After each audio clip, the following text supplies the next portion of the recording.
Малку пред корона кризата, за само 3 месеци, граѓаните купиле недвижен имот во вредност од 200 милиони евра.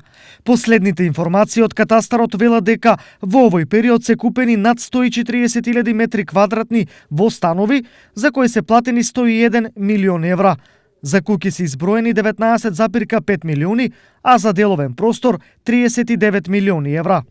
За останатите пари, до споменатите 200 милиони евра, купени се недвижнини кои пред се значат индустриско и градешно земјиште со огромна површина, цели 6 милиони и 585 илјади метри квадратни. Ако се вратиме чекор назад, односно што се случувало со купи-продај во минатата година, тогаш бројката во услови на кризата за која постојано се зборува, ги демантира сите.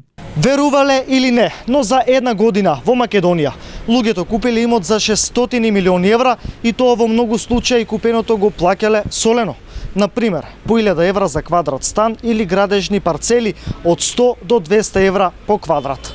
Во секој случај, најмногу продадени станови се во Скопје, а во останатите градови тоа е Охрид, каде лани се продадени 137 станови.